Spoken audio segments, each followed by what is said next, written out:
I just wanted to piss you off, I guess that's all. Great. You know. How out of character. Hashtag Gemini. Oh my god. Well, welcome to Into the Twilight. Well, hi friends. Welcome to the new year. Hello, friends. It's a new year. New year, same trash. Yeah, new year.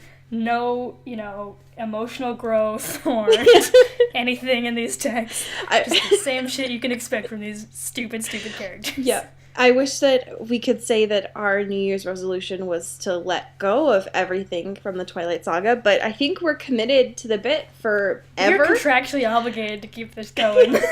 Yeah, we've actually received a couple of emails from Stephanie Meyer's management team, and don't act like we're cool. Don't act like we get emails. Okay, excuse you, first of all. Anyway, it's fine. No, please go on about your emails that you got. All those cool Stephanie Meyer emails. It was from her management team, excuse you. And how'd they go? They were great? Telling us to fuck off, basically. I don't know. Weird. I have the password and the login to that email account, but I haven't gotten anything. That's so strange. That's so strange. They slid into our DMs and I hid them from you to keep you safe. I don't know. No, yeah, sure. No, that makes sense. I couldn't handle it, Yeah. Yeah, I was trying to help you, actually, so. Right. No, that's kind of you. And all you can do is throw trash at me? Excuse you, first of all. That's what I do best. Well, yikes. I wish we could say new year, new me, but here we are. No. Mm-mm.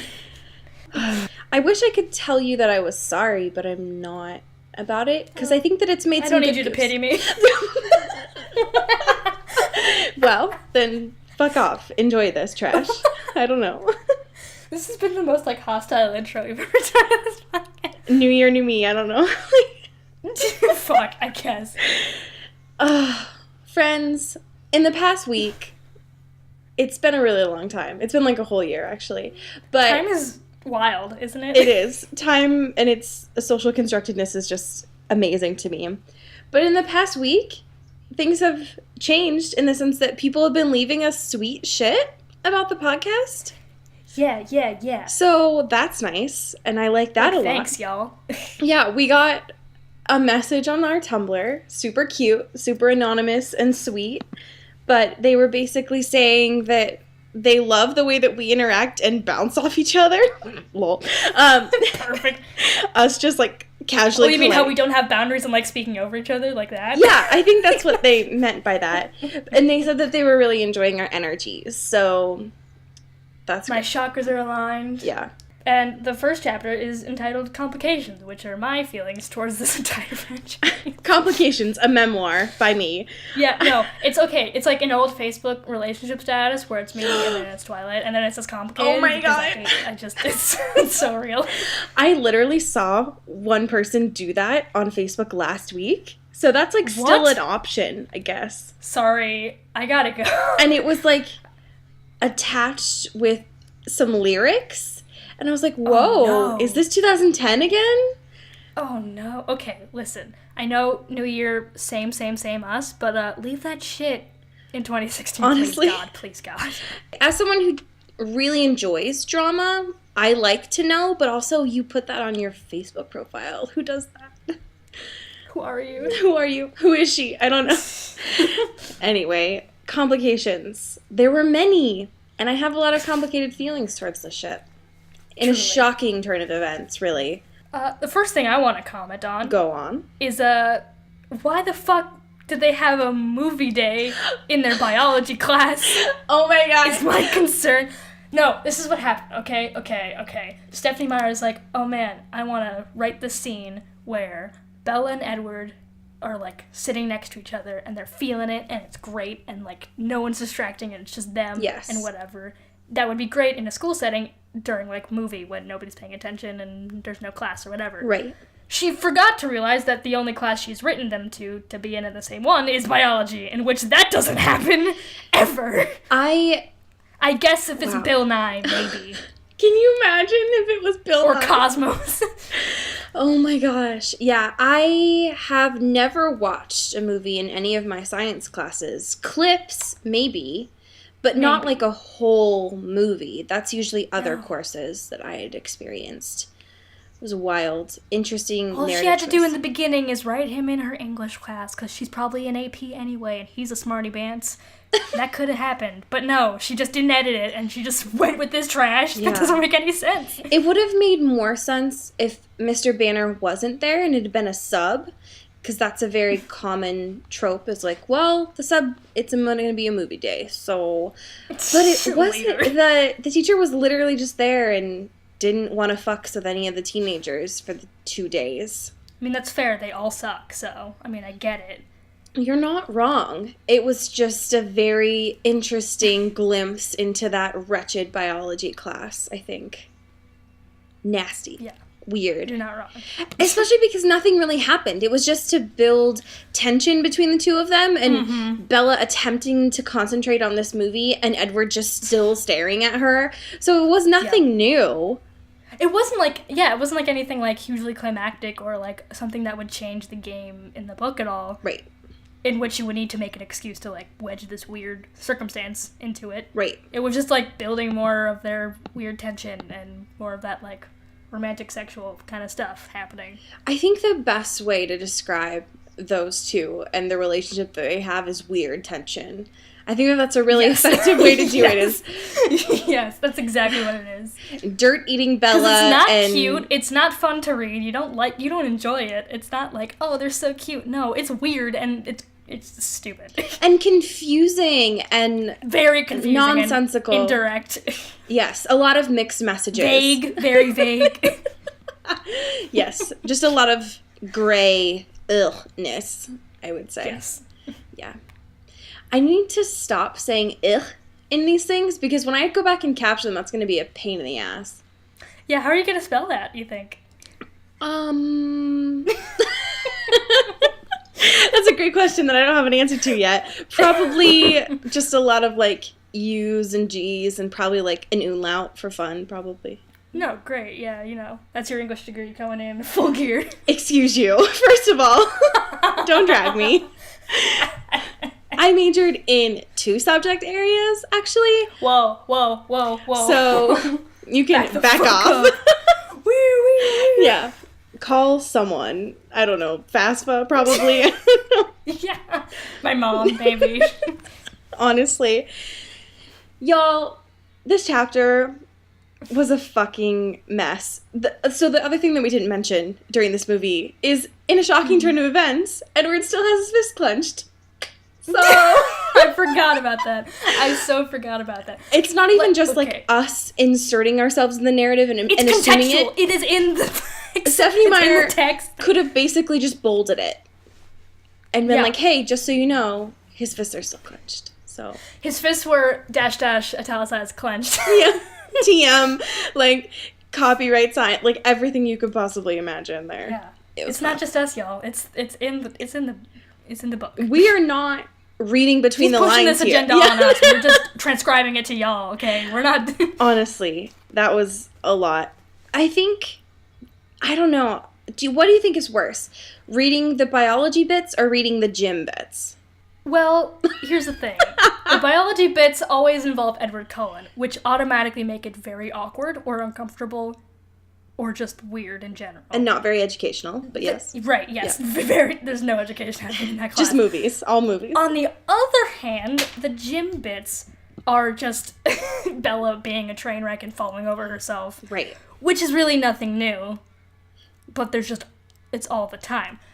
This one, however, I'm gonna stand up for this one, okay? Because this is where Mike fucking Newton comes and kills it, and he's living his goddamn truth.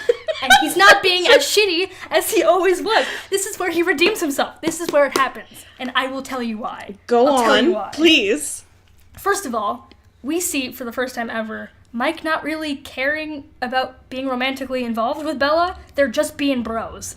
And that's really nice. That's nice to see. Okay. There's no more, like, possessiveness and creepiness and stuff, because he's with Jessica, and he's happy, and it's great. Yeah. And they can just be friends. And they're just playing b-ball and making jokes, because we all know Bella cannot play any sport to save her life, right. And he's kind of a pro, and he's like, you know what, whatever, it's fine. It's cute, and it's nice, and it's great. On the other hand, we see him talking about Edward Cullen in the most factual fucking way that anyone will ever say in this book. Facts. He's like, yeah, Edward's kind of weird, huh? He looks at you like you're something to eat, which is not wrong, folks! He is being the narrator that we need because he's commentating on Edward being predatorial and being possessive in ways that Mike Newton never was, and being gross. And Bella's like, yeah, whatever, but like it's cute. It's not cute. It's gross. And you know that. I know that. One of the things that I could have... And he's the only one that's gonna say it. One of the things I could have never expected from you going into this was you being a Mike Newton stan. Like, wow. I'm not gonna say that. When I projected this in the past, series, he's been objectively shitty. Yes. He's been objectively shitty, and I will admit to that. He's been creepy. He's been gross. I'm not gonna, like, defend him for that, because all of those things are shitty. And that's just some teenage boy shit. That's not good, man. That's not good. However, he proves himself, and he wins the goddamn game. He's literally the narrator we need in this book, because he calls the shit out. That's all I'm saying. That's all I'm saying. If you want to fight me on it, go ahead. But these are facts. I plan to. First of all, cue, like, George Washington saying, "Are you ready for a cabinet meeting?" Because I'm about to go off. Anyway. Oh my god. Take a drink, y'all. It's fuck Mike Newton time. This scene, y'all, I can't... It's just wild to me because the fact that they're just playing sports. I think it's baton, racquetball, something. I don't know. Who gives a fuck? Yeah, something like that. Some sports. Wow. Novel concept. And he just goes off on her, just being like, "So, you and Cullen, huh?" And Bella literally says that her previous feeling of affection for him is gone, girl. Like, it's just disappeared. And she tells him, factually, that it's none of his business, which is true. And he's still like, well, I don't... It's fair, but they're also friends. I don't like it. They're allowed to talk about it. And this scene is so interesting to me because you're not wrong. He is saying the truth. He doesn't know how true it is. He's just creating similes that are just wild. But the idea of him just being grumbly about it still was interesting to me and gross, I guess.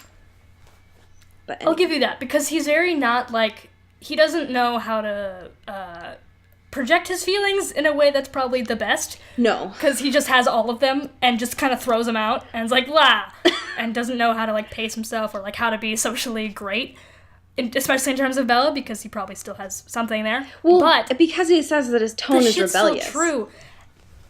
Right. And I don't even think that he's necessarily making shit up to be like, oh, he's a bad guy or whatever. Right. Because, like, everyone knows Edward Cullen, and everyone knows the Cullens, and everyone sees them hanging out together all the time. Right. And Small it's town gross. problems. Like, it's not... Right. Yeah, they also, everyone in the world knows that this is happening, because it's hard to, you know, not fuck a vampire and then have everyone know about it, you know? You know, it's just hard. It's just, shit spreads like wildfire, okay? The true modern struggle. Truly.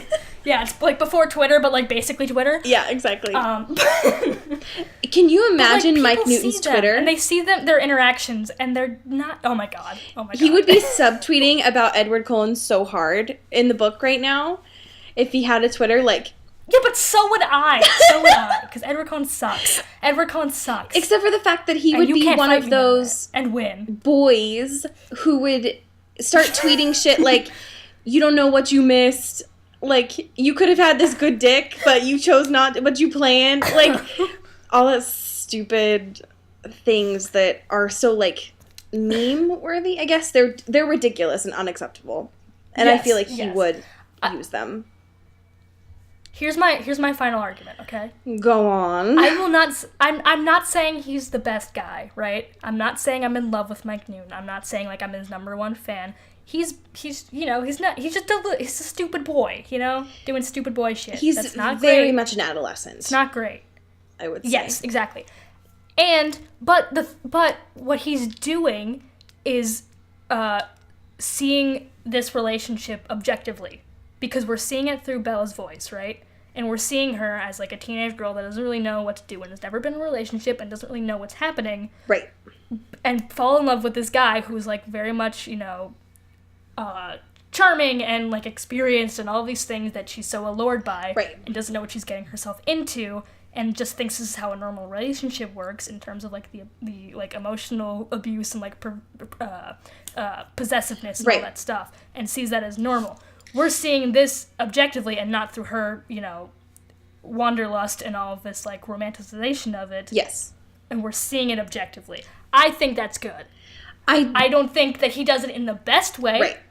But I think it's the fact that it's there. I don't think Stephenie Meyer is intentionally doing it. She's not. But from our perspective and how we're reading it and how it can be analyzed, that's nice to have. Right. I think that having So fuck yeah, Mike Newton. I still say fuck Mike Newton. But I do think that having an additional perspective here is valuable, but I don't think... I know why she inserted Mike into the situation because, love triangles. I think that it would have resonated with her more if it was Angela or Jessica, but I do know that would have been too effective, probably. She'd have been like, oh, yeah, you right, and then just... And then the series would have been over. Right, yeah. So having it but be also, a guy... I don't think we have the same amount of establishment of their relationship with either Angela, to an extent Jessica, right, because they're good friends, but we also don't see them talk as much because now most of our focus is just her and Edward. Exactly. Mike at least is, like, turned from, like, a, creepy, like, just in love with you kind of guy to, like, now onto someone else and sort of being, like, a bro to as much as he could be to her. Right. But it's not the same. I agree. I do think that it's a valuable component of this chapter. The thing that I resonate the most with, though, is when Edward says that Newton's getting on his nerves, because that's me as fuck, to be honest. It's true.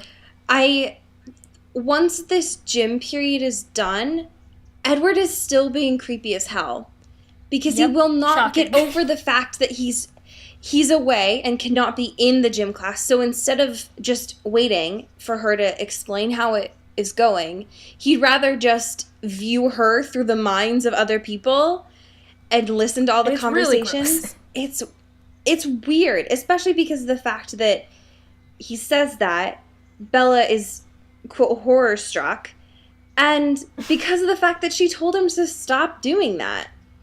Yeah. Hi, boundaries. What are those in this series, I guess? Non-existent, apparently.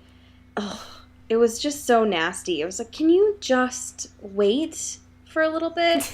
And she'll explain whatever she wants to you? Thanks, bye. Nasty. Nasty. But I'm not surprised. So many nasty boys in this series. So many nasty boys, honestly. They're all nasty. Ugh. Yeah, I was not a fan of that. However, how did you feel about Rosalie's car? Oh, that she just rolls up in a fucking BMW? Yeah. How did I think about that? Yeah. Aesthetic goals, honestly. Listen, I understand that Carlisle is a doctor and he probably makes that bank. Don't understand how all of these fucking vampires are, like, rich as fuck. Where is that coming from? Where is that It will be happening? explained later on, but essentially, they got their hands in them stocks, I would say. Hell yeah, vampire stocks. Hell yeah. What's the NASDAQ on that? Vampire. What's the stock market for that? Hell yeah. Not vampire stocks, like... Doing some vampire trading. Doing some, there you go. Some spooky stock trading. Spooky stuff. Yo, are there vampire stockbrokers? I'm into this world. I'm more into this world than this world that we're currently in. You're hitting on an interesting plot point that will be discussed later in the series, so keep that interest. I'm here for it. But yes, stock trading is essentially how they make all that money. So, there you go. But yo, hell yeah. I thought that was wild, because that's aesthetic goals, honestly, for Rosalie just to roll up in a red convertible and being like, what's up, motherfuckers? I know that I'm better than all of you. hi, I'm gonna roll up into this public school in which Bella, like, has a truck that's, you know, been dead since 1994 and, like, hasn't really run properly, but I'm just gonna show up in this fucking BMW. Yeah. Like, it's no big thing. Literally. Yeah, that was my favorite thing, personally. How did you feel about Bella's desire to see Edward hunt? I mean, it's...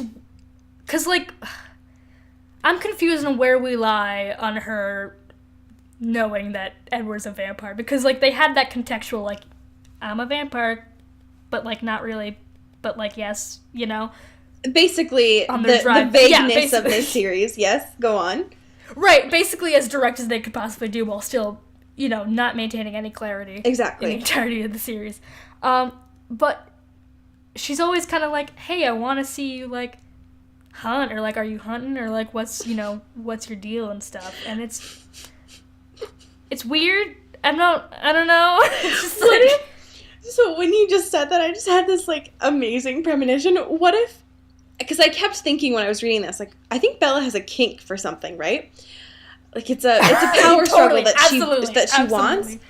But now, once you said that, it clicked in a different way, and I was just imagining Edward hunting in camo for these things, and if that's, like, her thing that, like, gets her going. Oh, just likes dudes that are just hunters, like, in the human sense? Yeah, like, if she was a teenager in high school now, she would see all of those boys on Tinder that have pictures holding up fish or with, like, deer, and that would, like, be her thing. Oh my god, I'm into that. I'm into that theory. So maybe that was the only reason why I could justify her wanting to see him hunt, other than the fact that she's really not understanding that he's a vampire. Right, and like, could he's kill literally her. just gonna, literally bite into a bear. Like, that's just what he's gonna do. Such a wild like, I don't image. understand why you're not getting this, Bella. I just don't understand. I'm just imagining... It's like, oh, I thought they didn't sell guns and forks. That's so weird. How do you hunt? Oh my god. I'm just imagining Bella, get a grip. Image of this, and Edward biting into a fucking mountain lion, and Bella just slowly taking off her shades and being like, yeah, that's that good shit, though. Like, where did this come from? Popcorn is like, aw, yeah, that's the shit I like. She's feeding some of the popcorn to, like, the bunnies that come by her and shit. Yeah. That's a great. Wild idea. Can somebody draw that? Please. Oh my god. Where's Maddie at? Maddie, I need you to do that good Lord's work.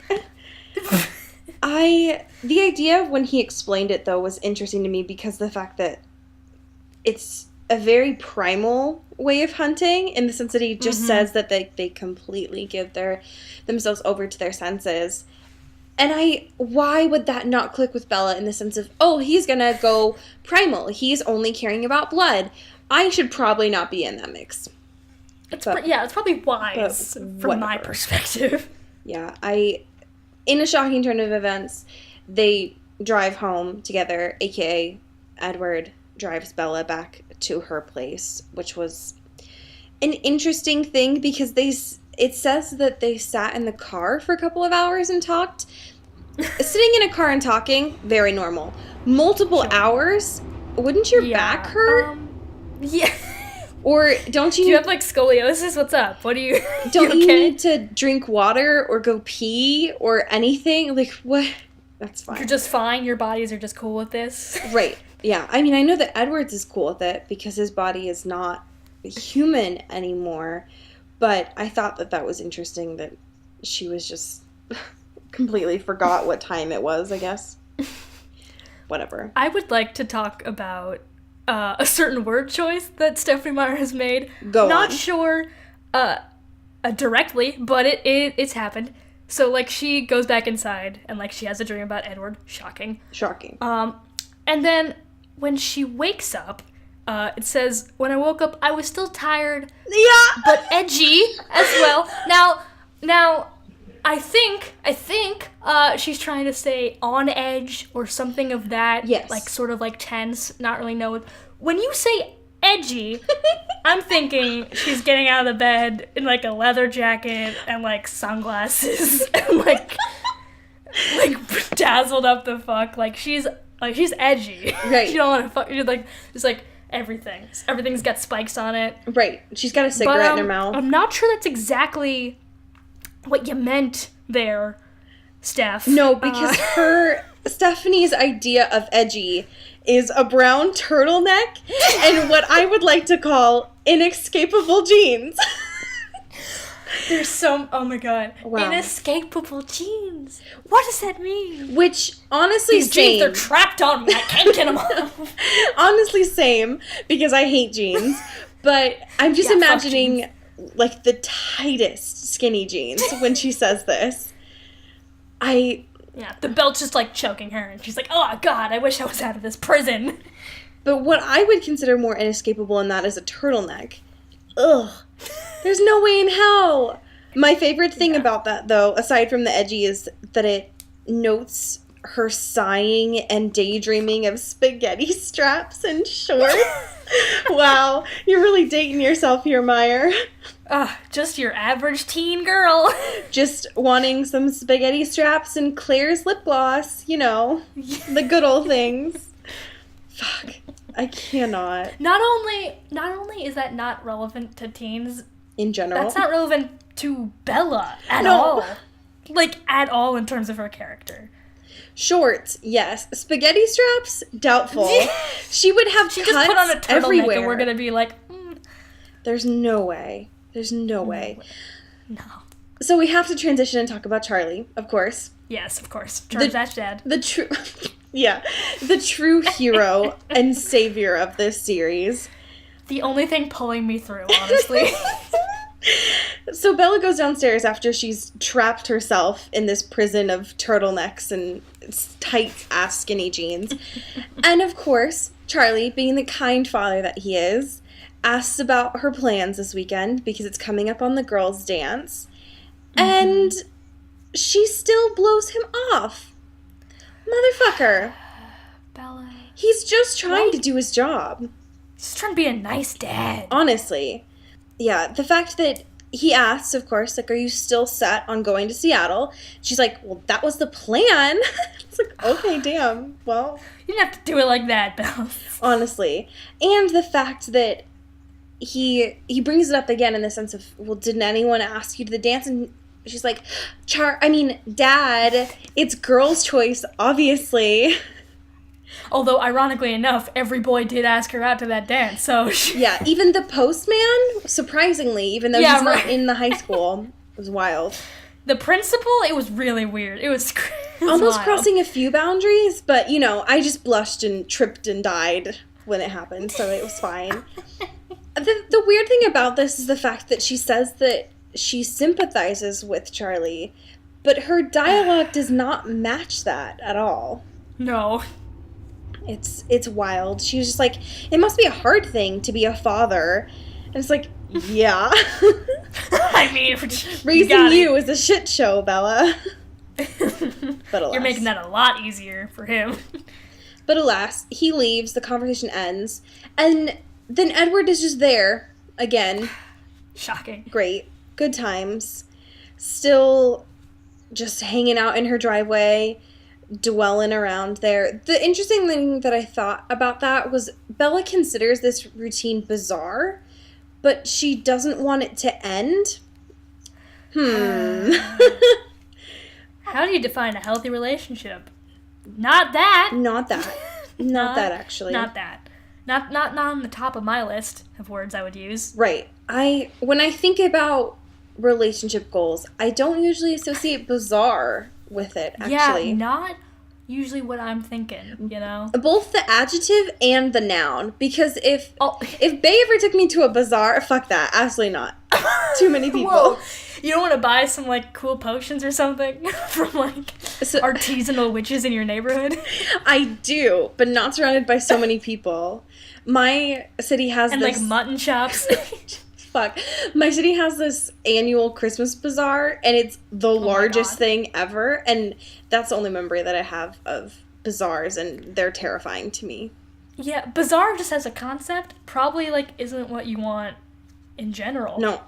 To describe things. Not my ideal date, to be honest. But anyway, whatever. So, she gets in the car, and the most amount of questions from Edward, actually, because he's proclaimed it as his day to ask her about things.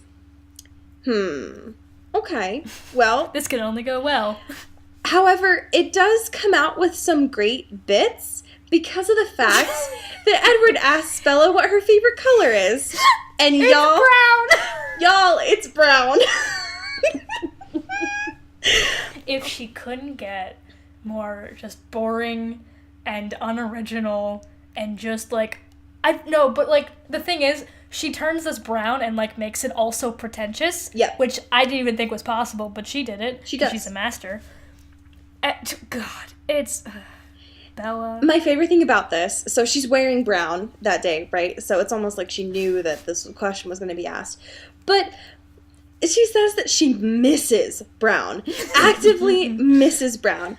And not just the color of the clothes that she wears, but no, tree trunks, rocks, and her good friend Dirt. She misses None of Dirt. which you can find in Forks. Nope, not at all. No. Nope. All those trees, this is not... No bark next to that. Or dirt? No. Rocks?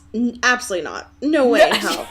Unheard of. They're banned here. They're actually illegal. Right, You yeah. can't import them in. It's an illegal substance here, actually. The interesting thing, yeah, she does make it really pretentious in the fact that she says that it's all covered up by squashy green stuff, aka just moss. Bella, you could just call it moss. I'm pretty sure Edward is aware of what moss is, actually. But my favorite thing about that was the dirt bit. Like, she's just throwing it back to how much she enjoys eating dirt. Like, that's all she wants. Yeah. I thought that was... That was truly a formative experience for her because she will not let it go. Nope. In any aspect. No, now she's obsessed with brown. That was wild to me.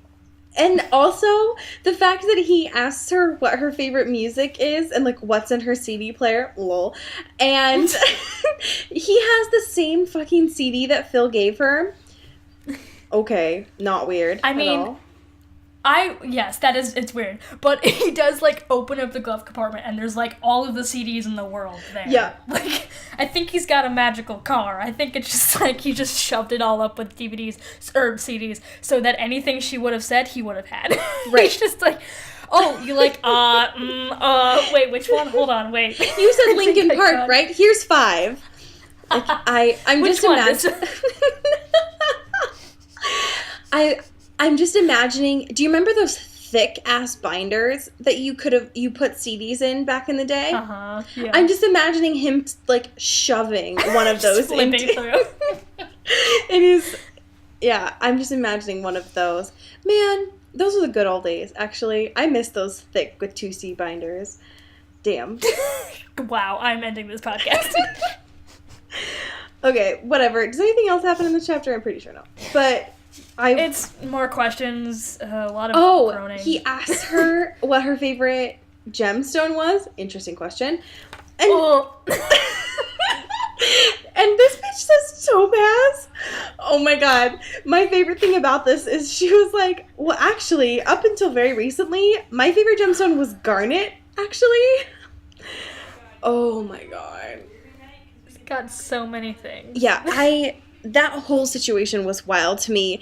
And she must have known that when she would have said it, he would be like, topaz, interesting choice, more brown, eh? Oh my god. Whatever. Well, she's like, actually, it's your eyes. Wow, not subtle at all. No. You know me. No, back to those eyes and her fixation she's on like them. 85. It's like, you know what? I love a good garnet, but I don't know. Topaz has really been doing it for me lately, you know? It's just really bringing around home. Yeah. Oh, God. Like, bitch, do you own any of those gemstones? No, she doesn't, because... I don't think you own anything of garnet. Who even has what's a stop. I don't think that she owns any of them, though, because she missed going to that bookstore where gemstones were sold. She missed out. She could have gotten all the gemstones. She all could the have, crystals. honestly, and she chose not to. They could have healed her out of this shitty relationship. It would have been great. But no, she was like, this is stupid. I want to read real books because I'm great. Oh, God. Shut up. You could have been better. Shut up. Bella, just do me a favor. Anyway, class happens, gym happens. Stephanie Meyer doesn't really go into it, so I don't give a fuck. Yeah. They go back to sitting in Edward's car for hours again. And she goes on this rant about Arizona and cicadas and rock. Again, with the rock. And it was just wild to me that she just has so many feelings about desert. It was just wild. Someone needs to, like, send her a care package of, like, rocks and shit. Because, like, she's clearly, like, deprived. Just a box full of dirt. Just a box full of dirt and rocks. Yeah. I mean, I do think that it's interesting in the sense that it's not the, I don't know, average preference for scenery. She's not like, I prefer castles in France. But also, I don't know, something about it just feels weird to me of her being like, I'm not like other girls, actually. I prefer the desert. So. Yeah. Their conversation ends abruptly because the fact that Charlie's going to be home because they've been sitting in the car for 2 days, it seems like. Like the most. A calendar year. But of course, before that could end, they said the thing. Yeah, they said the thing. They said it. Again. I'm not happy about it. No, apparently not, because the fact that you took a photo of it, put it on Twitter. But yes. Hey, can you not drag me? No. Also follow us on Twitter. Yes, exactly. I thought that was so interesting because of the fact that he just, I don't know, divulges their secrets of being like, it's Twilight. It's actually the safest time of day for us. It's like, okay. What? Thank you. But yeah, whatever. They leave finally, and I think that's it. No! Oh my god, no. Because the fact that you're forgetting the segue into the next chapter. Yes, the blacks, which is the fucking Wolf Boys. Wolf Boys, back at it again. You thought we were over. We're back. You thought, but... You thought it was just a prop in that storyline that we didn't really touch on? Guess what? We're back. My favorite thing is Jacob makes his entrance by just being like, hey, Bella. And then she's, like, trying to, like, squint in the rain and cannot find it. And then it's just Jacob standing there. Oh, my God. I thought that was hilarious. Yeah, that was pretty great. And then, of course, his dad, Billy, just glaring at Bella. Billy Black. Billy Black, who gives simultaneously no fucks and all the fucks. My favorite thing. Yes. He has no chill. Accurate. I love that. But yeah, the chapter just ends with Billy staring at Bella. Not weird at all. No, not at all. No. So that's 11, I guess. And 12. Yeah. Titled Balancing. Perfect. Great. Not something that Bella's quite accustomed to at this point in her life, but yeah, sure. I don't know. I thought that the thing with the blacks, because it starts again in this chapter, was boring to me personally. It's just like, you think it's going to be so climactic, but nothing really happens. Like, nothing of the plot is truly advanced. Like, we see, the one thing that we get out of it is that the reason Billy was staring everyone down was because Edward was there, and he's like, Cullen, and he's like, yo, fuck that, right. I'm out. Yeah. And then Jacob's like, ha ha, it's stupid bullshit, that doesn't mean anything, blah, blah, he's crazy. Yeah. Blah. Literally. And then Bella's like, yeah, sure, and right, meanwhile, like, taking down notes, like, totally a vampire, totally yeah. Vampire werewolf, totally. Honestly. My favorite thing... But then that's it, they just, like, watch the game. And yeah, nothing really happens, other than Billy straight up throwing Jacob under the bus, because the fact that he says that Jacob wanted to see Bella again, that was my favorite thing. Billy has no chill. Well, first of all, Jacob's like, yeah, we're kind of here because we want to watch the game. Also, our TV broke. And then his dad comes back around. It's like, well, also, he wanted to see Bella because he's definitely in love with her. Psych. It's pretty great. It's a good family dynamic. Yeah. Where they're all just kind of, like, fighting each other. Yeah, I loved that a lot. Thankfully, it ends only after, like, 20,000 pages of it. But I thought that it was interesting because of the fact that Billy is just like, you take care, Bella. Like, don't die, but saying it in the most vague terms because it's in front of Charlie. God, it was wild. And truly wild. Bella tries to leave, right? She's like, deuce, bye. They left. I don't want to talk to Charlie anymore. And poor Charlie just wants to ask how her day was. God damn it. She's having none of that. Literally none. Because of the fact that she is just groaning at him, basically. And he brings up the dance again, which, Charlie, to be fair, like, you should just let it be at this point. Get a grip. It's fine. Just take a hint. But the fact that Bella says, Dad, Mike Newton is obviously dating Jessica. Can you just not? By the way... Clearly you would know, because I talk to you all the time about my friends and my day and everything and how that's going. Clearly you would know these things. Don't you read my blog, Dad? Don't you, like, look into my dreams, Dad? Honestly. Don't you know anything? And then she flips the script, though, because the fact she's like, actually, Dad, you're doing a great job. And then just floats up the stairs. And it was all a dream, I'm pretty sure. Yeah, that was not real. She blacked out right before then. Right. And she goes to sleep, wakes up, nothing happens other than, like, small talk over breakfast. And then, of course, Edward is there. Because why wouldn't he be? It's amazing to me, and I'm curious how he does it so that Charlie doesn't see it, because Bella explains Edward arriving as if it's instantaneous when Charlie leaves, but that's not logical. So I'm just wondering... Well, he's a mystical being, so, you know, True. Not everything's off the table. So, but you could just poof in. I dream of Genie, just like... Can you imagine? Around. All I would just want. Gets there. That's all I would want, actually. And they get in the car, whatever. She's just trying to ask him questions about how his day is going. And he's like, actually, don't fucking ask me anything. It's still my turn to ask questions. So, that's great. Don't you even think of asking me a question. Honestly. You know how this arbitrary game that I made up goes. Right. And then, but the fucked up thing about that, though, is he is surprised by her lack of romantic history. Fair, valid point. Yeah. But then does nothing to accommodate him. Mm-mm. So he doesn't change how he speaks. Stop it. Stop being creepy. Yeah. Maybe, you know, just for her best interest. No, of course not. No. Yeah, all he says is, so you never met anyone that you wanted? And she was like, well, not in Phoenix. Wink, wink, wink. So he is now fully aware of her lack of romantic and emotional experiences with people and does absolutely nothing to help ease her into that. Cool. Nope. Thank you so much for that, actually. Great. Wonderful. Right. So that's great. We do get to learn a little bit more about the Shiny Squad, which I thought was nice. Finally. I didn't realize that it took so long in the book. Yeah, I feel like we've been going on the guise of that I knew who all these people were, but I really had no idea about most of them. Right. Except for, we only saw really Edward and Carlisle. That was pretty much it of the Shiny Squad, that we saw, like, them talking and being part of the plot at some point. Yes.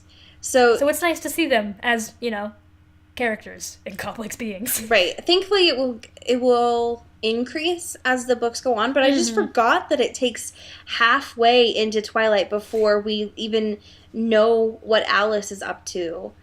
So that was wild. But, I mean, that's fair, I guess. These books are filled with a lot of filler. I thought that was nice. Yes. It's mostly just filler, actually. But I thought that it was 500 pages of filler. Truly. Like, it's just a setup and shit. I think that the weird thing about the key. So she, in another way of Edward just manipulating her emotionally. So Bella's pretty certain that she's left her car key in her jeans in a pile of laundry. So specific. It's very deep. And Edward's like, actually, I gotta, like, peace out today, so we're just gonna leave your car in the parking lot for you. And she's like, how the fuck? I don't have it with me. How would you even do that? And she's like, I can just walk. It's fine. It's chill. Like, we're right here. And he's like, no. Right. I'm gonna steal your car and then bring it back over here. It'll be great. It'll be really fun for you. Don't you think that's fine, Belle? And she's like, okay. And later on it shows that that actually happens, and she just assumes that she had left it hanging somewhere. Y'all, what? That's so fucked up. There's so many signs that she keeps taking in that he's a supernatural being, and and every single time it happens, she writes it off. She's always like, no, it could be this, no, it could be that. Even though day after day we're given more context for him being weird and definitely not human. And she's like, nah, it's definitely me. Definitely, I just didn't remember correctly. Right, totally on me this time. Yeah, and every time, ever. Right. One notable part about their conversation, because this is all happening at lunch, of course, because why would they do anything else? Yeah, why would they eat, you know? He mentions that him and Alice are going hunting in the park. And I know that he means, like, one of the national parks that they have there, like the Olympic National Forest is right there. But I straight up imagined, like a literal park. With, like, swings and shit. And then here's Edward and Alice. I'm just gonna eat some kids, you know? Yeah. Yeah. I was just imagining him and Alice just going after, like, a dog or something. Yeah, right. Like a chihuahua or something. Yes, exactly.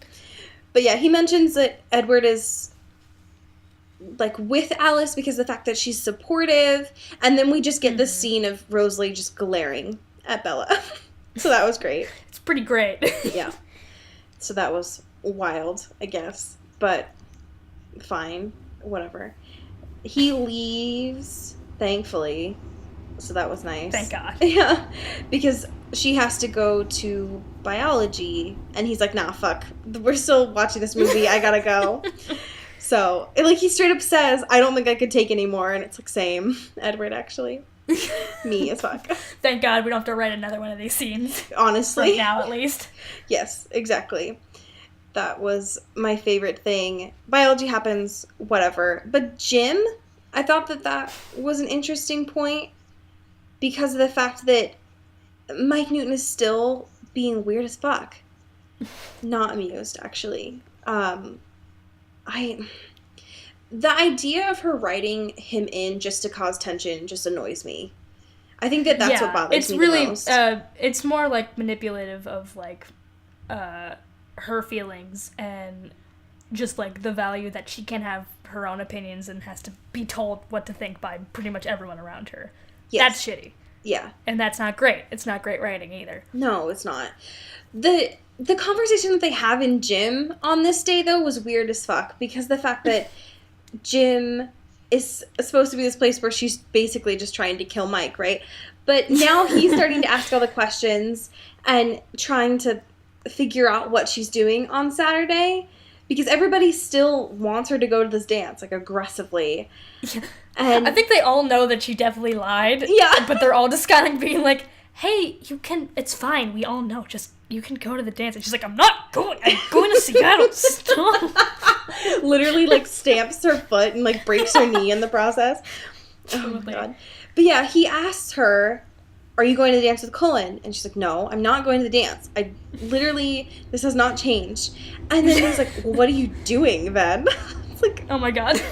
She literally says, my natural urge was to tell him to butt out. And instead, she lied. Okay, 1995. And this is where I know that Mike has no chill and he's definitely not over it because the fact that she says she's going to do laundry and study for her trig test. And Mike is like, so is Cullen helping you study? Like, ugh, go away. Yep. It's just so gross. And he still just, like, won't let it go because the fact that he still just aggressively wants her to go to the dance. It's like, Mike, can you just focus on Jessica for a hot minute? The person that you're supposed to be involved with? Jessica needs love right now. God, it was so wild. I was just like, let it go. Thankfully, the school day ends, and she goes outside, and her trunk is actually there. What the fuck? Like, what kind of magic? Yeah, but of course, Edward couldn't go without having the last word, because he leaves a fucking note on there that says, be safe. Yikes. No, this note, in the text, she writes that this note is in an elegant script. Yep. And then fucking Stephanie Meyer has the nerve to change the font to a script font. Yep. and, like, do multiple dashes, or multiple, like, enter keys. Yep. And just says be safe. Yep. In the most, like, pretentious script font I've ever seen in my life. Yeah, it was wild. You didn't have to do that. This is not a graphic design project. You didn't have to actually convey the way in which he wrote it with your font. Yeah. But, I mean, thanks, I guess. Stephanie No Chill Meyer, back at it again. Back at it again. The thing that was so interesting to me was, so Bella is shook by this note, right? To the point where she starts the ignition on the thing, and the roar of it makes her shit her pants. Yep. Oh my god. Did you forget how this worked? Do you remember how this truck operates, actually? Apparently she did not remember, but that's fine. Apparently not. No. I think this... Oh, yeah. I mean, she's talking with Charlie again when she gets back. And no chill. Absolutely not. She's just like, no, Dad, totally fine. Totally gonna be alone. It's all gonna be great. Actually, don't worry about it. You can just go fishing. It's all gonna be totally fine. Fuck. Yeah. Just me accidentally dying while washing dishes. It's just so great. Just the usual, not me fucking a vampire. Yeah. Thankfully, there's so much filler in this chapter. What the sweet fuck? This chapter is 90% filler. Right.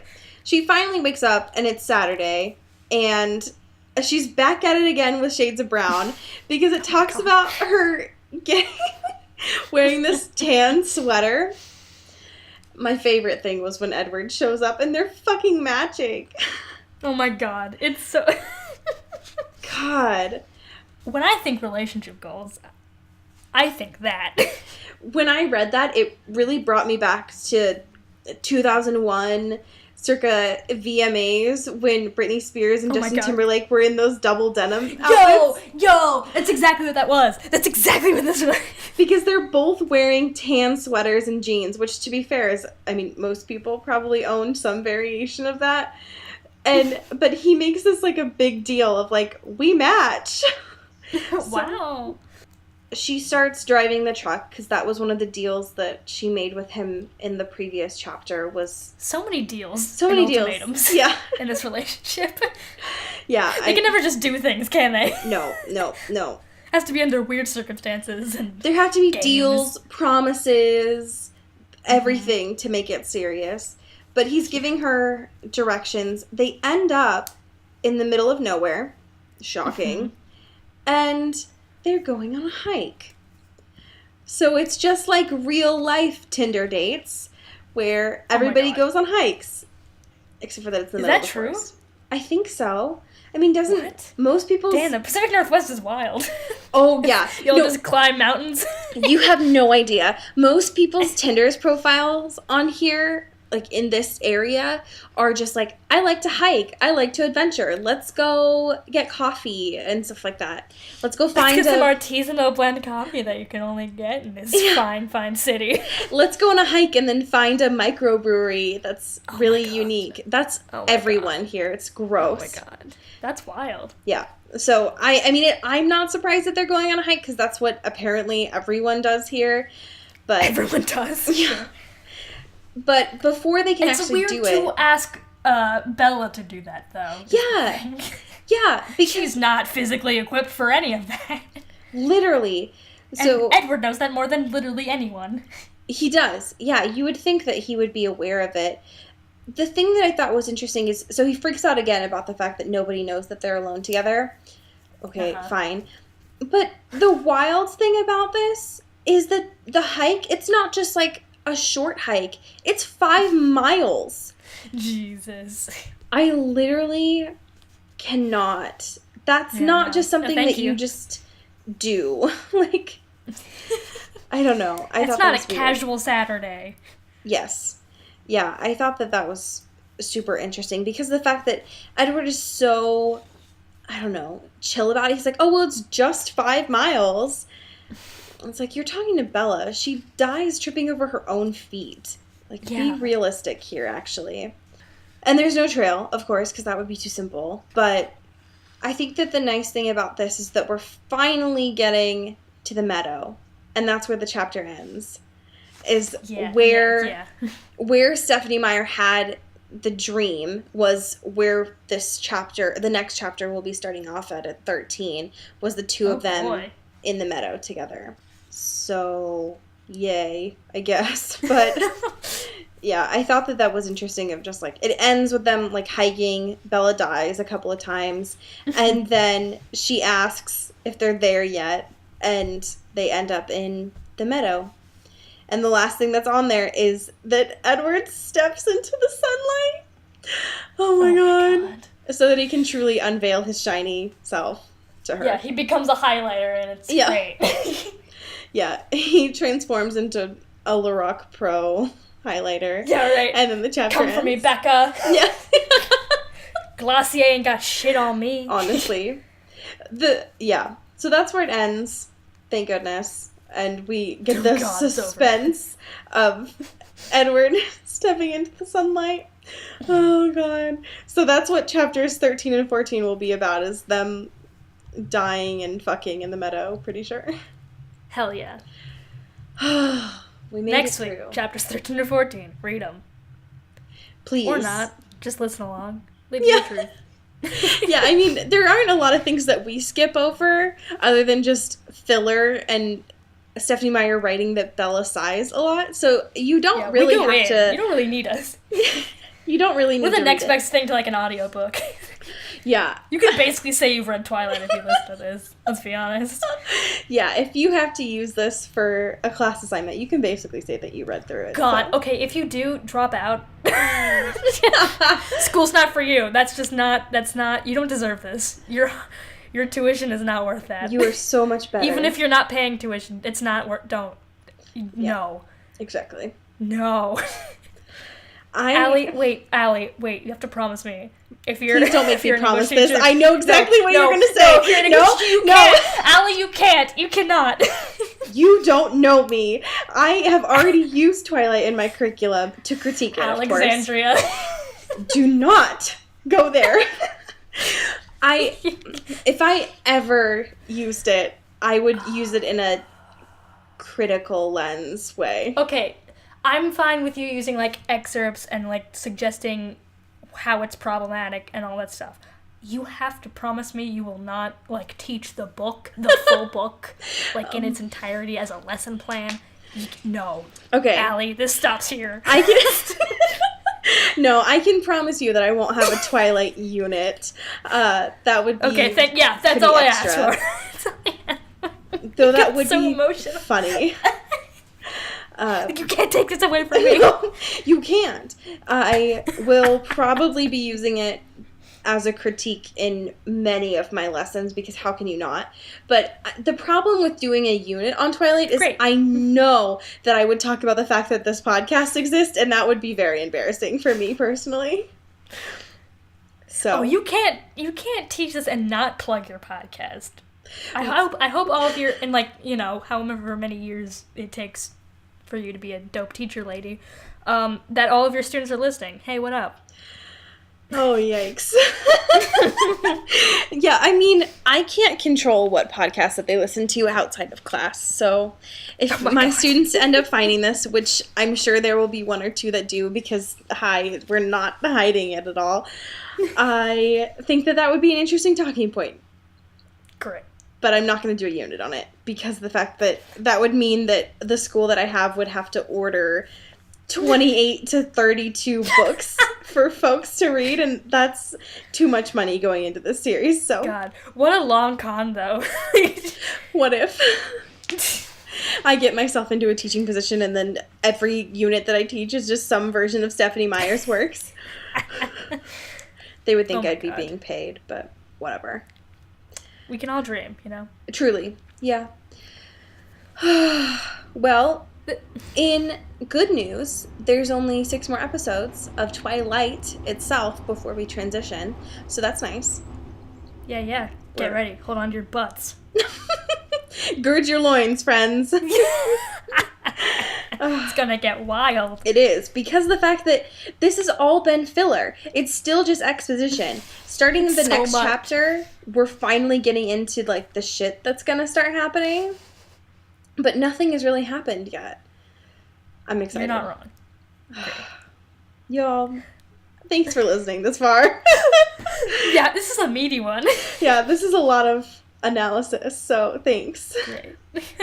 This has been an Earbud Media production. You can follow us on Twitter at Earbud Media. And if you're like, hey, I could start a podcast / have an idea for a podcast, you can pitch it to us at Earbud Media when you go to bit.ly/earbud pitch. bit.ly/earbud pitch. Yeah. Great. I would highly recommend doing that, and all the podcasts forever. So if you want to create content, do it, because I will gladly listen to as many podcasts as I can fit into a day. I don't want to brag, but we got some sick ideas in the lineup, so I'm really excited about 2017 in terms of podcasts. So get on the fucking bandwagon, y'all. Let's do it. Honestly. Let's make some cool shit. This is one of the easiest ways to create content. So if you have an idea, just do it. 2017. Just do it. Just make up a goddamn podcast, I guess. I just want to remind you, Maddie, before Cody does your little promo bit, that you need to draw us all of those things that we suggested. All these things that we are just yelling at you to draw. Yeah. And it doesn't need to be your usual quality self, but I want to see Bella feeding popcorn. I just want a doodle. I want a little scribble of just that shit happening. I don't know now if I want Edward biting into a bear or a chihuahua. But Maddie will make something. There's so much more context. I'll give you the artistic interpretation. Anyway, Maddie is great, and she's wonderful, and she's our artist. She's done the podcast art that you see here, and it's wonderful. And you can find her stuff at Your Ghost Host on Your Ghost Host 44 on Instagram. Yes. And everywhere else. You can she makes it pretty easy to find. Do it. Pretty things and pretty easy to find. Yeah. What more could you want? I don't know. Put it on a business card, Maddie. You're welcome, actually. Oh, man. Oh, boy. So, Eli Krauss. Yeah. The dude who makes our music. That's the one. Who I haven't heard anything from. Maybe one day he'll actually listen to the content that his music is featured in. Who knows? Not to be sure. Not dragging you, Eli, but also sort of dragging you. If you want to find more of his shit, he's nowhere except for at KraussFilms.com. So maybe he is trying to go incognito and live a life in Forks, but just still has his website. You're not wrong. He's kind of off the grid in terms of social media. It's worrying. What a life. 2017. What a life to live off the grid. Truly.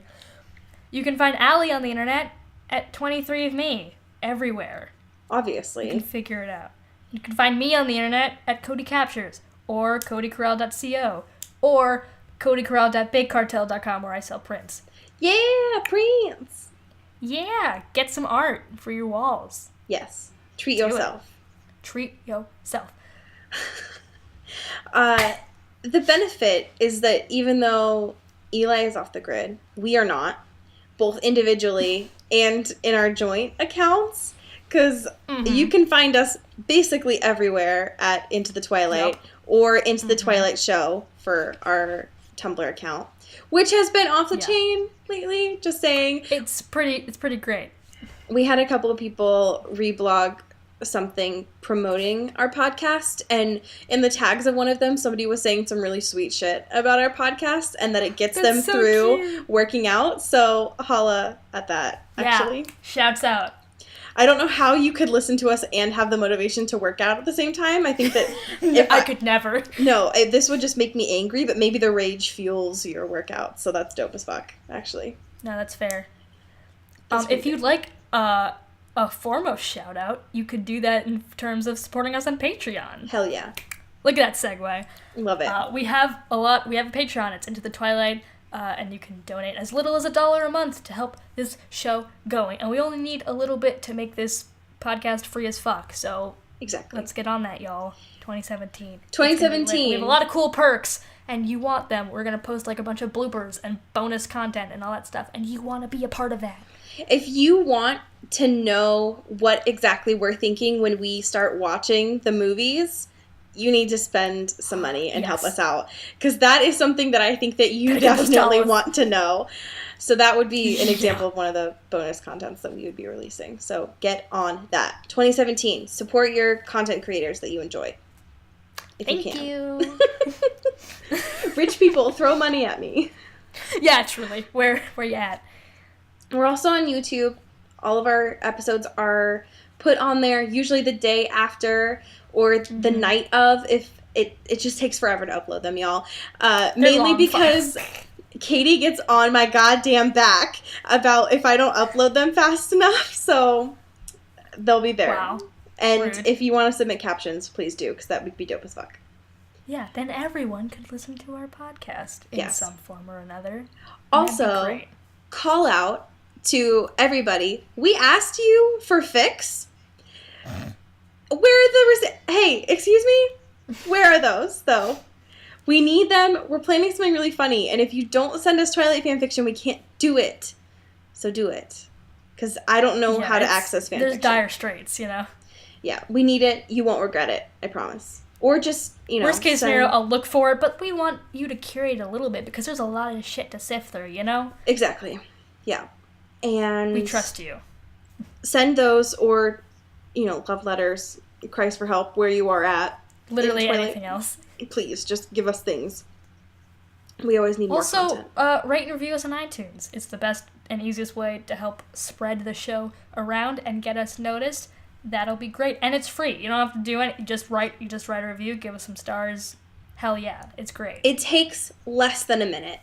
Yeah, it's pretty easy. Or it also takes less than a minute to just share the trailer of our podcast that you made. It's true. That's another So way that's pretty to dope. get people hooked onto our great, great content show. Yeah. Have them join the Shiny Squad, folks. Share what you love. Yeah. Well, that's another one in the books. Yeah, we did it. Thank anyone. Thank Carlisle. Thank Charlie. Oh my god. Thank Kamal. Yep. Well, As we say in Forks. get bit, y'all.